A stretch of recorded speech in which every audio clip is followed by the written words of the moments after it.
მოდით ახლა წინასწარგანსაზღვრულობის პრედესტინაციის საკითხს შევეხოთ.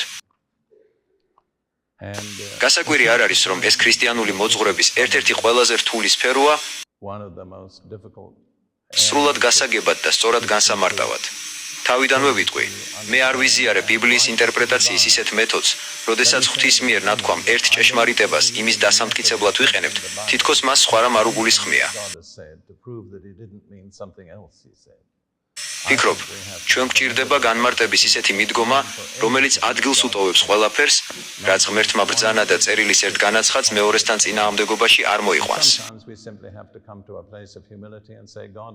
ზოგჯერ უბრალოდ იმ თავმდაბლობამდე უნდა მივიდეთ, სადაც ვიტყვით. ღმერთო, მე მწამს ყველაფრის, რაც შენ თქვი, თუმცა დარწმუნებული არ ვარ, ეს ყოველივე ერთმანეთს როგორ ერწყმის.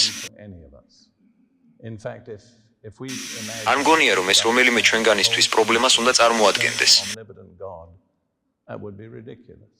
ფაქტობრივად, სასაცილოც იქნებოდა იმის წარმოდგენა, რომ ჩვენ შეგვიძლია სრულად ჩავწვდეთ მარადიული და ყოვლისშემძლე ღვთის განზრახვებს. ამიტომ, მადლიერნი ვიყოთ წვდომის იმ მცირე წილისთვისაც, რასაც ის გვაძლევს. კითხვები წინასწარგანსაზღვრულობის შესახებ. პირველი კითხვა ასეთია: როგორ აისახება ღვთის მიერ ჩვენი წინასწარი არჩევა იმაზე, თუ როგორ უნდა ვილოცოთ ურწმუნოებისთვის?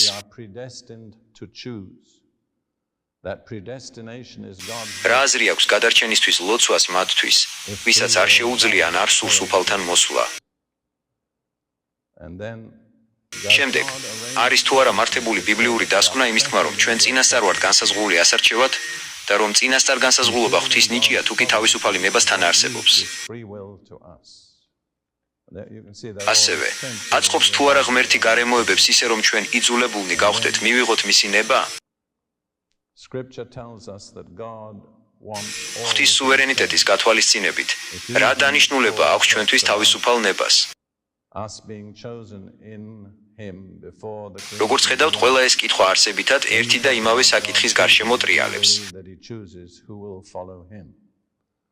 So really, in essence, they all revolve around the tension between free will and predestination. წერილი გვეუბნება, რომ ღმერთს სურს ყველა გადარჩეს. ეფესელთა მეოთხე თავი კი საუბრობს იმაზე, რომ ჩვენ მასში ვიქენით არჩეული სოფლის შექმნამდე. როდესაც ღვთის მიერ არჩევაზე ვსაუბრობთ, იბადება კითხვა: გჯერათ თუ არა, რომ ის თავად ირჩევს, ვინ გაჰყვება მას? არსებითად, ყოველივე ეს თავისუფალ ნებასა და წინასწარგანსაზღვრულობას შორის არსებულ დაძაბულობას ეხება. ორივე ეს მოცემულობა მკაფიოდაა ჩამოყალიბებული ახალ აღთქმაში. თუ გვწამს მთელი ახალი აღთქმის, მაშინ ორივესი უნდა გვწამდეს, მაშინაც კი თუ ვერ ვხედავთ, როგორ თავსდებიან ისინი ერთმანეთთან. ისტორიულად ეკლესია ხშირად ირჩევდა გზას, რომელსაც მე გზაზე მიმავალ მთვრალ კაცს ვადარებ. ის ჯერ ერთ ხილში ვარდება, მერე იქიდან ამოდის, ცოტას გაივლის და საპირისპირო მხარეს მდებარე მეორე ხილში ეცემა. თუმცა გზის ცენტრში მტკიცედ სიარულს ვერ ახერხებს. არიან ისეთები, რომლებიც ხაზს უსვამენ თავისუფალ ნებას წინასწარგანსაზღვრულობის გამორიცხვით. და არიან ისეთებიც, რომლებიც წინასწარგანსაზღვრულობას აღიარებენ თავისუფალი ნების უგულებელყოფის ხარჯზე. ალბათ გსმენიათ ანეკდოტი კალვინისტზე, რომელიც კიბეზე დაგორდა, ფეხი მოიტეხა და თქვა: მადლობა ღმერთს, ესეც დასრულდაო. მე არ დავცინი ჟან კალვინს, ის ღვთისკაცი იყო და შესაძლოა ერთ-ერთი ყველაზე ღვთისმოსავი რეფორმატორთა შორის. ერთხელ პრესვიტერიანულ ეკლესიაში ვქადაგებდი ისრაელის მიმართ ღვთის მოპყრობაზე. მსახურების შემდეგ პასტორმა, რომელიც თავგამოდებული კალვინისტი იყო, მითხრა: ჟან კალვინი დღეს საღამოს ზეცაში ცეკვავდაო. ეს ერთ-ერთი ყველაზე სასიამოვნო კომპლიმენტი იყო, რაც კი ჩემს ქადაგებაზე უთქვამთ. ასე რომ მე მწამს წინასწარგანსაზღვრულობის, თუმცა ასევე ვიცი, რომ მაქვს თავისუფალი ნება. ბიბლია ამას ადასტურებს. მე პასუხისმგებელი ვარ ჩემს არჩევანზე. ვფიქრობ, ამ საკითხის გადაჭრა შესაძლებელია ღვთის შემეცნების ცოდნის მასშტაბების გააზრების მცდელობით. ბოლო დროს გაუგნებული ვარ ღვთის ცოდნის გამოცხადებით. None of ის us განუზომელია და ლიმიტი არ გააჩნია. არ არსებობს არაფერი, რაც ღმერთმა არ იცის. მან იცის თითოეული თქვენგანის თავზე თმის ღერების რაოდენობა. ჩვენ საკუთარ თავზეც კი არ ვიცით, ეს მან კი უწყის. Chinese heads, Russian heads, American heads. გაამრავლეთ ეს მსოფლიოში მცხოვრებ 5 მილიარდ ადამიანზე. ღმერთმა თითოეული მათგანის თმის ღერების ზუსტი რიცხვი იცის. ღმერთი დეტალების მიმართაც უაღრესად ყურადღებიანია. Falls to the ground without your father. I heard a preacher say God, იესომ ბრძანა, რომ არც ერთი ბეღურა არ ვარდება მიწაზე თქვენი მამის ნების გარეშე. his attention is to detail.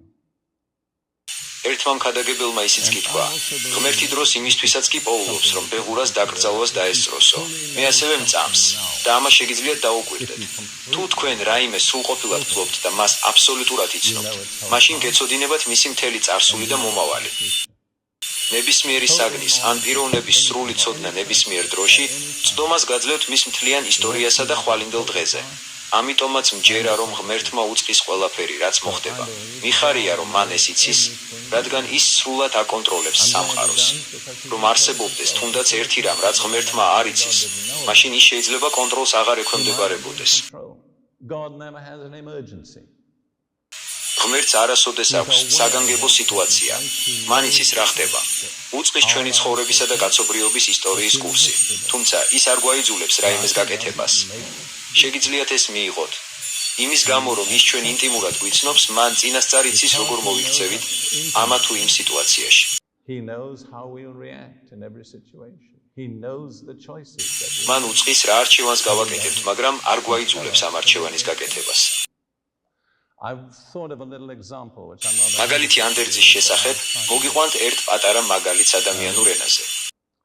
This is just in human terms. There was this wealthy იყო ერთი მდიდარი, ერთგული ქრისტიანი, რომელიც სიცოცხლის მიწურულს მივიდა.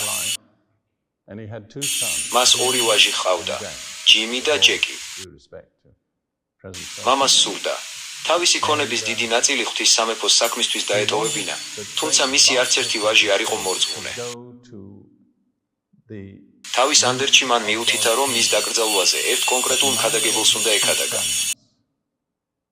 მან იცოდა, რომ ორივე შვილი იქ იქნებოდა და ანდერძიც მათი ხასიათის ცოდნის საფუძველზე შეადგინა.